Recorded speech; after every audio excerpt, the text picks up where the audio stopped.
আমাদের দেশে একাডেমিক এক্সিলেন্টটা একটু বেশি প্রায়োরিটি দিয়ে এবং এটাই জীবনের সবকিছু এরকম ভাবে দেখানো হয়। আসলে বিষয়টা এরকম মোটেই না। মানে আপনি জিপিএ 5 পাননি, আপনাকে কত কথা শুনতে হয়েছে, আপনি ফেল করছেন, আপনাকে তো মানে সমাজের একটা কিড মনে করা হয়। আসলে বাস্তবেই কি তাই?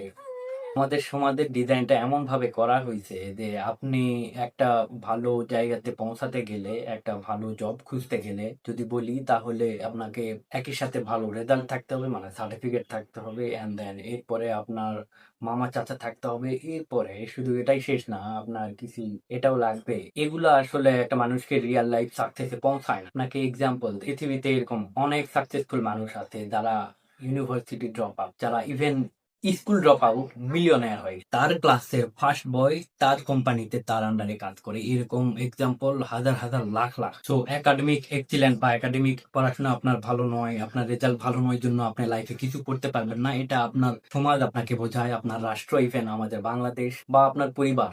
তখন আপনি নিজেই সেই হীনমন্যতায় বোঝেন সে না, মেবি আমার মধ্যে কিছু নাই, আমি আসলেই ভালো কিছু করতে পারবো না। বিশ্বাস করেন না, এটা একদম ফালতু একটা কথা, এটা একটা মিথ্যা কথা, একটা বানোয়াট কথা। প্রত্যেকটা ব্যক্তির মধ্যেই সৃষ্টিকর্তা এমন ভাবে প্রত্যেকটা মানুষকে সৃষ্টি করছেন, তার মধ্যে অবশ্যই ভালো কিছু আছে, ভালো ট্যালেন্ট আছে, ভালো সামর্থ্য আছে, যোগ্যতা আছে। তো এগুলা আপনি নিজে খুঁজে বের করার চেষ্টা করেন। আপনার পরিবার, আপনার পরিজন যারা আছে তাদেরকে জিজ্ঞেস করেন যে আপনার মধ্যে কোন জিনিসটা ভালো, আপনি কোন জিনিসটা ভালো পারেন, সেই দিকে আপনি আগানোর চেষ্টা করেন। প্রত্যেকটা হিউম্যান বিইং এর মধ্যে থাকবে, এটা মাস্ট, এটা সৃষ্টিকর্তার একটা কি বলবো, এটা একটা সুন্নাহ, এটা উনি করছেন এবং করবেন, এভাবে মানুষকে সৃষ্টি করা হয়েছে। তো এইসব বুলশিট কথা বাদ দেন, মানুষ এসব বলবেই যেহেতু মানুষ মূর্খ।